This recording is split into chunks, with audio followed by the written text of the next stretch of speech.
Article 3, Section 4 in the 1987 Constitution provides, no law shall be passed abridging the freedom of speech, of expression, or of the press, or the right of the people peaceably to assemble and petition the government for redress of grievances.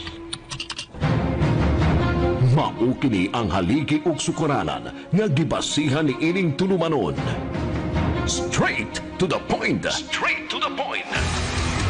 Tulumanon sa patas ug labas nga mga balita. Interviews, investigative reports, undanon nga mga diskusyon ug de prinsipyo nga mga komentaryo. Straight to the point. Straight to the point. Ug karon, aniya ang inyong anchorman. Atong atak na may galala size 37 na sa manuban karon sa atong tulumanon inyong tulumanon. Straight to the point. Tagantag pagtagad may galatong dugang mga hisgutanan rumbuntaga makigsunan o niya bay-bay ta mahigalag tagag pagtagad no nining atong pagpanag-uban mahigala kay ay sa gamay lang kayo.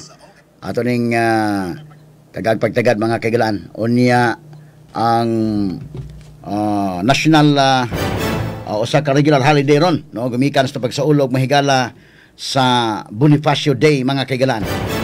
Unya nagpadayon ron ang atong vaccination sab national vaccination mga kaigalaan nga diin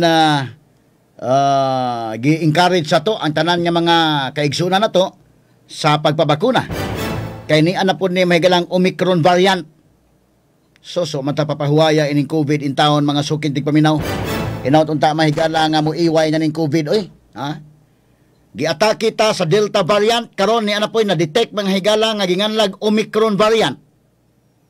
Unsa naman taon ni? Ha? Ato gyud iampo mga higala nga undangan na in taon taan ni sakto na taon COVID. Kanang nga matay ning COVID, daghanay na nga disgrasya, hasol pa kayo mga higala gumikan ining maong problema. So karon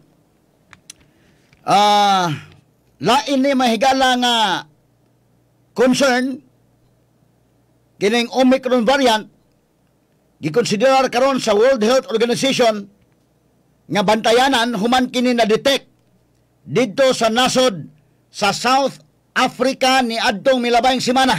Straight to the point. Sus, paganita kaginhawa in tawag tarong mga higala. Last year giatake tag maayo gipadad-an ning Simato, Secretary Roy Simato. Karon nga year giatake tag grabe sa Delta variant. Kalois Ginoo ni okay na taron ni kunhod na karon ni ana masaning Omicron sa maning klasiha. So ang World Health Organization miingon nga bantayanan kini. Na-detect kini sa South Africa last week lang mga suking tigpaminaw. Straight to the point. Close borders na ang Europe nga mga kanasuran dito sa Israel porbida.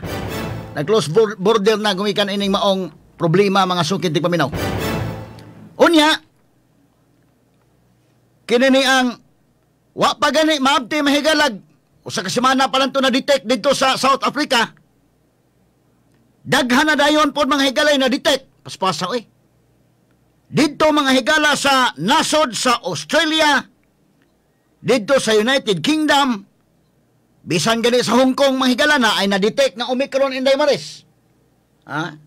Sus Ginoo ko duol-duol naman sa ato taon. France, Belgium, Germany, Italy, Canada, Denmark, Israel ug uban pa. Sagad sa nagpositibo mga pasahero sa flights nga gikan sa South Africa. Straight to the point. Paita. Pagkahibaw gitang dunay variant na close border dayon, di man gud ta maka-afford sa ligi dayon og close border kay tungod sa ekonomiya. Kini gon tourism may gala usama sa gud nga pabuhi ba ta sa atong ekonomiya. Kay mamatay mga higalang tourism wa gyud perting paita kani mga hotel sa daan, mga restaurants, daghan kayo ngo kanet-kanet mga higala nga mga industriya nga maapektaran kung mawagtang mga higala ning ubag close borders ta. Mao na nga dili sa dalim timbang-timbangon gyud sa og maayo mga sukin tigpaminaw. So gitun-an karon sa mga eksperto og unsa may kalainan ini sa Delta variant. Unsa man ka kuyaw kining Omicron. Ha? Ang World Health Organization may pasidaan nga murag malangan-langan pagyud ta inig kasulbad ning problema ha. ngidli sa ini mga higala sus atong tabangag ampo in taong langit mga higala maundang na ning COVID taon mutate man ning kalakiha mga sukit ng paminaw na may lain naman ng mga variants. Unya kitas Pilipinas doon tayo red list na areas considered as high risk for COVID-19 kining Austria, Czech Republic, Hungary, Netherlands, Switzerland, Belgium, Italy, South Africa, Botswana, Namibia, Zimbabwe, Lesotho, Eswatini o Mozambique. Mo ni mga nasura mahigalan kwan. Kita po murag ni kwan na kita. Mapahugot as sa mga borders ani. O balik. Paita ining sitwasyon na mahigalaw mata undangi in taon Mo na nga ang IATF miingon nga posibleng mobalik na sa ta mga higala og suot og face shield. Straight to the point. Pero ang pinaka-importante gid kini mga face mask mga sukin tig paminaw. Og unya samtang na problema tay ni Omicron nibutyag pod mga higala si Pastor Apollo Kibuloy nga og di gyud kuno mohunong gani sa iya pod ni mga higala namatay freedom of religion ato na sang respetaran ni Kibuloy mga sukin tig paminaw. Kining yang kaso sa US lahi ni iyan ning atubangon damay capacity siya mahigalang mo-hire o mga lawyers mo dipinsa niya iyang atubangon ato lang ibutang nga lahi sa nga kaso mga kaigalaan. So iyan ang tubagon kanang mao nga kaso o niya iprobar na dito sa US unsa ka tinuod nga si Kibuloy mahigala ni pahimos ni sa iyang mga miyembro do na mga higalay mga babae dito nga mo night duty mga sukin tig paminaw kana mga allegations na so tubag ni Kibuloy butang-butang kuno na mahigala gi-prosecute kuno siya mga kaigalan unya og magsigig butang-butang sila magsigig kuno bugal-bugal kaniya labi na mahigala kay siya mooy the name above every name kining founder sa local church Kingdom of Jesus Christ the name above every name mga sukin tig paminaw og unya kuan kuno mga pagsulay kuno sa iyang kinabuhi nga diin siya mahigalay anointed nga anak sa Dios unya gigukod miingon siya dili gani mamuhunong og pugukod napay mga variant sa COVID nga labaw pa nining Omicron. Ato lang ning agi kataw-katawa mahigala kuyawa ining sitwasyon na so ba hunungin na ninyo o gagukod na Kibuloy otherwise delikado kayo ang uban mahigala mo ingon makatuo ang uban mo ingon dili ang uban mo katawa lain-lain lag reaksyon pero sige lang ato lang ang respetaran mahigala kay iya masadang pagtuo mga kaigalaan o niya kanang US o unsay ilang doon na sa ebidensyang klaro na ilan na lang ipadayon tanaw na to ang korte nga mo hukom o wa manggaling di okay pero kung naa padayon ninyo na o wa i-dismiss kay para mahigala sa announcement sa US mao man lagi to nga dunay mga gipasakaag kaso nidto mga higala si Kibuloy kauban sa iyang duha ka mga hinanib dito sa Amerika pero karon ingon mas Kibuloy kana mga butang-butang lana pagpanggukod na niya o niya tungod ini mga higala niya giatake ta ining Omicron napay labaw sa Omicron kuno matud pa kung ipadayon pagpangatake niya na iya sa na may gala dipindik ang US prosecutors o mutuo sila niya kang Kibuloy sa na mga sukin tig paminaw ang ato iniron kay ni aman tayo ning Omicron mga sukin tig paminaw inato ta di ni makasud sa nasod atong iampo mga higala ang pait ini manggod kay doon na usa ka pasayro mahasakay niya makasud mukanap manggod ayon hinaut pa unta nga dili ni isog ning maong classes variant hinaut unta nga dili ni inana ka mananakod yun kay kung panalitag maumaora ni nga variant sa milabay mga variants katong Delta kuyaw naman to at least kamao na gid ta matag usa na to ang atong gubat batok sa COVID-19 kinahanglan maghiusa gyud o kinahanglan nga maghihuna-hunaon sa atong isig katao kanang pag face mask daan kanang pag follow sa mga protocols ug pagpabakuna usa na kabutang nga walang nimo hunahuna imong kaugalingon imong gihuna sad ang imong isig katao straight to the point mo na pinaka-importante so karon di naman kapugnan may gala kay niya naman gini si Omicron variant sa COVID-19, ang ato lang awhag mga higala kay atong ipadayon kasabot naman ta more or less nakamao naman ta mahigalang mo dipinsa ining COVID. Di lang ta magsalig sa gobyerno nga atong ihatag tanan. Kita matag-usa nato kasabot na ta. So ang atong pag-follow sa mga health protocols importante kayo. Nya karon kay ni amantay National Vaccination Day, tulo ka adlaw man gisugdan kagahapon unya padayonon karon og padayonon pa ugma silbi na tunga-tunga ning Bonifacio Day mga higala niining ato karong National Vaccination Day in Daymaris. Natunga ning ato rong Bonifacio Day. So karon kay mahinungdanon kayo mahigala nga Bonifacio Day nindot og atong gidasig ang tanan nato mga kaigsunan sa pagpabakuna para pag safety nato sa matag usa nato. Ang uban nagpa-booster shots naman gani. Kini mo ibugtong mga higalang makapadasig nato labi na ni ananing Omicron karon nga magpabakuna gid ta. Aside mga higala sa mga papremyo sa mga local government units. Kaya understand ang Lapu-Lapu mapapremyo sila, Mandawi, ang Cebu City, ang Talisay City, Samsam Gulyas, tuaman nagpapremyo man sad. Gawas anang papremyo nga madasig tag papabakuna, ang ato gyud una-unaon kanunay nga magpabakuna ta aron nga ma-safety ta gikan sa COVID-19 labi na nining Omicron karon nga umabot. Ikaduha, atong madipinsahan sad ang atong mga parente, ang atong isig katawo, atong isig ka Pilipino nining sitwasyon na karon. Labi na may galato ng hunaon nga Bonifacio Day ron, gahapon Dispiras Bonifacio Day, karon Bonifacio Day og ugma mga higala atong pahimuslan ni panahon nga magkapabakuna ta. So kadtong mga mahadlok o bakuna, pakonsulta mo sa inyong doktor og unsang klasiyas bakuna ang muhaom nimo, labi na kung doon na kay sakit. Nakadtong mahadlok og dagom, ay lang mo hadlok kay gamay naman ang dagom. Atong una-unaon nga karong adlaw mao ang Bonifacio Day, ang adlaw ni Andres Bonifacio, usa ka hero mga higala nato mga Pilipino nga wa mahadlok sa iyang pagkahero mga kaigsunan, pagmahal sa isig ka Pilipino, pagmahal sa nasod, pakigubat panahon mahigala sa Espanyol nga ang armas mahigala kanalang sundang, pakigira kaniadto mga sukit paminawa man to mahadlok. Si Bonifacio mga higala, ato siyang himuong sumbanan kay ato man siyang gihimong hero. Duha ka mga dagko gyud nga hero nato, kanto si Andres Bonifacio og si Dr. Jose Rizal. Kanto silang duha man gito mahadlok ito mga hadlok yun. Ipamatay mi gito mga kagilan gumikan sa ilang mga gihimo sa ilang nasod. Si Rizal gani may galang gipusil to Solonita, giingnan nga ipatalikod mga kagilan, hihangyo man gani nga moatubang ko. Dili ko mo talikod sa mopusil nako, ako nga tubangon. Nga nakaisog. Ya kita ultimo dago mahadlok ta bida. Sa atong ipatigbabaw ang dugo natong bayani, ang dugong hero, no? Labi na karong panahon na karong adlaw nga atong gisaulog ang Bonifacio Day mga suking tigpaminaw.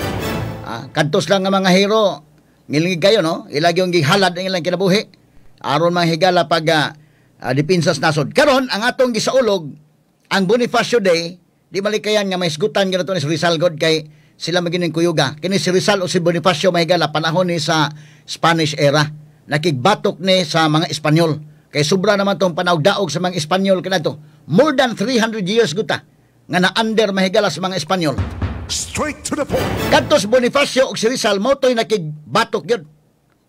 Si Rizal mga higala sa intellectual side, ngilingig to si Rizal mahigala, intellectual tong iya, pinagi sa bullpen, kay writer man sad to, Dr. Jose Rizal, ang iyang pakigbatok, sakit sad, kay kining bullpen mahigala ang kinini ang power mga kahigalaan sa magsusuwat mo man ang gigamit ni Rizal. Mudot man mga higalas kasing-kasing. Moto nga gipatay sad siya. Suko kay mga Espanyol niya pero nakahatag tog kadasig sa revolusyon. Ang kang Bonifacio lahi po tong kang Bonifacio kay kadtog yung sundang. So ang kang Bonifacio gamit sundang, ang kang Rizal nga gamit bullpen. Parehas lang do ang hero. Pero pulo sila mga isog, mga suking tigpaminaw. Isog pagdepinsas nasod. Ang atong gisaulog ron ang birthday ni Bonifacio. No? Karon mahigala mo ay 158 nga birthday ni Gat Andres Bonifacio, ato nang gisaulog karong adlaw, November 30. Pag December 30, Rizal Day na sana. Lain na po na nga regular holiday. But kana man kong December 30, ang atong isaulog na ang birthday na ni Dr. Jose Rizal.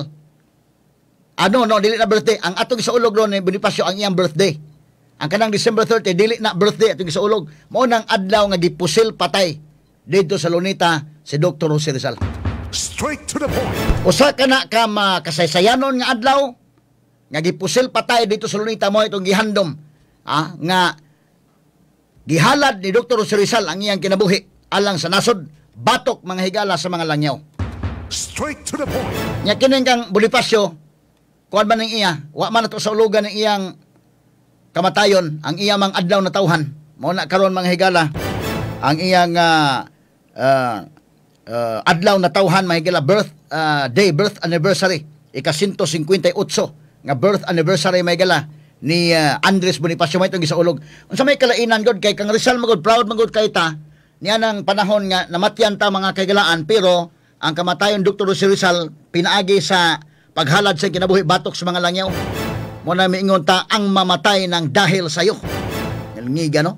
Si Bonifacio man gud ang iyang kamatayon dili mayo nga ato nga highlight. Kay kadtong iyang kamatayon sa suya-suya man to sa organization. Pait kadto nadangatan sa Bonifacio Ang kamatayong Bonifacio may gala didto sa mga kamot nga ginaldo. Straight to the point. Kay nagabangi man tong grupo mga sukid tigpaminaw. So mo na nga dili kay nato highlight ning nahitabo kang Bonifacio sa iyang kamatayon mga sukid tigpaminaw, pero tinuod nga hero ni Bonifacio. In fact, mo ni ang ngilngigod nga hero mga higala. Napamagani uban moingon nga mas ngilngig ito si Bonifacio kontra ang Rizal. Ang uban moingon mas ngilngig ito si Rizal. Si kon magud Rizal na bilong to sa mga dato. Ako nakadto man ko ng balay ni Rizal dito sa Calamba, Laguna, mga sukid tigpaminaw. Ako isang balay. Dato gisandaan, no? So kadtong balaya na man i-preserve na ron. Nakasuroy man ko na iyang balay. Oga tan-aw nimo silong just taas, nasa study area dito. Makaingkag ikaw usulti kay ka adto mga panahon na during the Spanish era mo na bahay nimo ngilngig kay ka. Pila ka school meters pa ng iyang yuta dito mga sukid tigpaminaw compound na dito. So kinis Bonifacio ang kalainan ni Bonifacio kay pobre man kini. At the age of 14 years old, kinis Bonifacio mahigala gibiyaan na ni ginikanan siya man nagbuhi sa iyang mga igsuon. Straight to the Mo point. nay kalainan ini Bonifacio. Kadto si Rizal elitista man to. Kay asa man ka maka-eskwela na mahigala kadto si Rizal mahigala eskwela to Glitran, University of Santo Tomas, mao ni mga karaan nga universidad. Kanang University of Santo Tomas, Ateneo de Manila University, sa kining University of San Carlos, makaraan nga mga eskwelahan. Kanang Santo Tomas, kanang Ateneo de Manila. Sa mo nang eskwelahan Rizal. Si Bonifacio man katungha na may nanang eskwelahan na.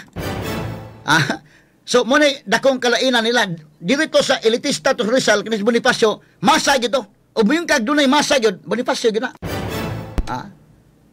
Mo na bitaw kana mga aktivista bitaw day may nga man sa nga Bonifacio mo ilang idol gyud. Bayan ko, di patapos ang laban mo. Revolusyon ni Bonifacio, isulong mo. Ato lang ang agi katawa mahigala. Mo na chanting sa magralis kasada. Bayan ko, di patapos ang laban mo. Revolusyon ni Bonifacio. Bonifacio yun. Siya man mo ay masa yun. Kuha man ka. 14 years old si Bonifacio na ginikanan. Ang iyang mga igsuon sa mga nagbuhi. Si Rizal, ngilngig kayo Diyos, nakaadto ko ng bayang Rizal. Bidan ako ang balaya kay. Kato property, habisag karon nga property kato karon, pati ngilngig kay ka. Samot na kaniadto mga higalang naapa sa Spanish era. Kato Rizal, sultihon sa gito. Dito na to, nakigbisog lagi siya.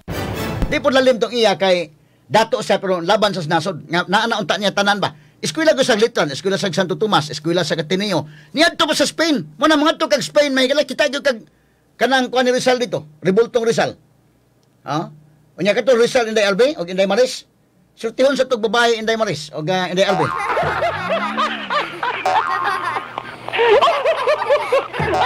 Ato na ning agi kato katawa kasi Bonifacio taon la ito. Dito to stundo taon Bonifacio. Dahil sa kuan og sa mga pantalan diya sa kuan. Mo na ka Bonifacio. Ngilngig kay itong mga naagiansad. Ang iya, siya man leaders katipunan, sundang gito ilang away. Nakigbisok sila sa gira yun. Katong Rizal, gira niya, bulpin. eskwela to Rizal sa Spain. Kada mga mga European countries, ito na Rizal, ana. Ngilngig ito. So, mo na ilang duha ka kalainan, mo na bitang magdebate na kisa may ngilngig yun. So, Rizal, Bonifacio, pero di na lang na debatihan silang duha. Pulos to mga ngilngig, mga heroes, mga higala. Batok sa mga Espanyol. Batok sa mga madaog-daogo na to, nga 300 years, more than 300 years nga, nakabaton ta mahigalag problemas pang gobyerno ni atong Espanyol.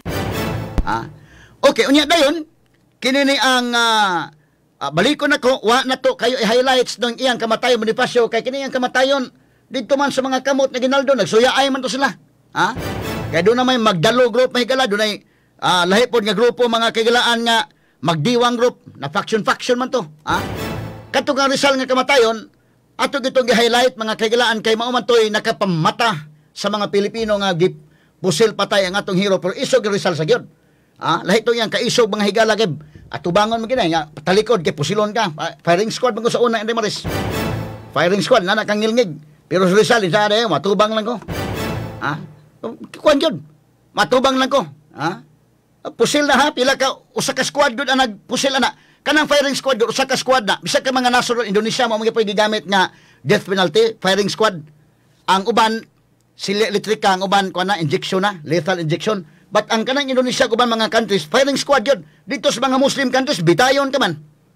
Kanang firing squad, o 7 ka tao na, usa ka team, ang dunay bala ana, usaray dunay bala ana nga kwan, depende na, pero ang uban na, wanay bala, gituyo na nga daghan mo ni tira, di mo kasabot kung kinsa gid ninyo nakapatay. Kinsa gid nakaigo. Kaya nikuha na mo sa rifle na kwan to. Pero katong kang Rizal, mo to gina, talikod lang. Ang katong mga mapusil niya, mo pa iningon, talikod. Kay, pusilon ka, Rizal, dili ko, matubang lang ko. Inana. So, inana, kaisog ang ato mga heroes. Inday maris. At tubangon yun. Ang uban nga, gamayang dagom, di maganing pabakuna.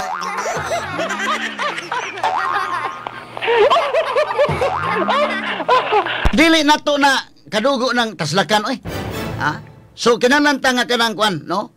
So, usa ni mga higala nga heroic nato nga paghimuon sa atong pamaagi lang. Kita mga hero man ta sa tagsa ka kaugalingon, tagsa ka pamilya. Dili lang tamingon nga mangandoy ka kay nga mahiro kita sa nasod. Bisag mahiro na lang kasi mong kaugalingong pamilya, imong kaugalingong parinti, imong mga higala. Usa na ka butang mao nga makuanta kada na ang labi na yung panahon karon sa gubat batok sa COVID-19. Mo-follow ta sa mga health protocols o magpabakuna ta aron nga protektado ta o protektado ang atong pamilya.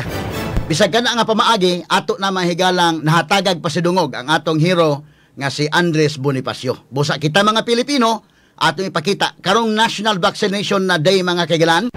Natunong man gyud ni mahigala nga adlaw ni Andres Bonifacio atong hunahon nga moadto ta sa atong nagkadaiyang mga vaccination sites. Uban mahigala dala nato ang dugo mga higalas to mga hero. Labaw tanan si Dr. Rizal o si Andres Bonifacio, labaw tanan kang Andres Bonifacio nga mo'y nagasaulog siyang adlaw na tawhan ron.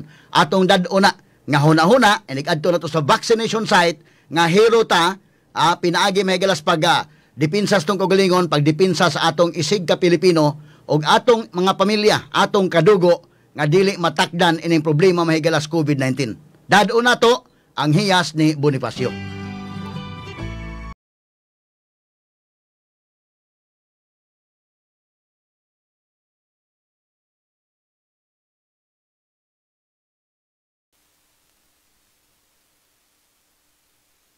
So may nitabo ano itong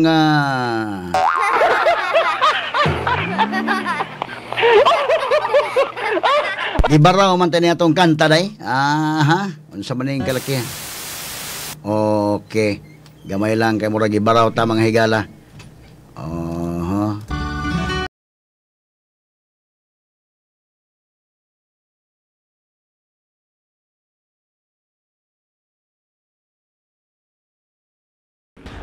Radyo nga walay gikahadlukan. RMN. Attorney Rufil Banyok sa Straight to the Point.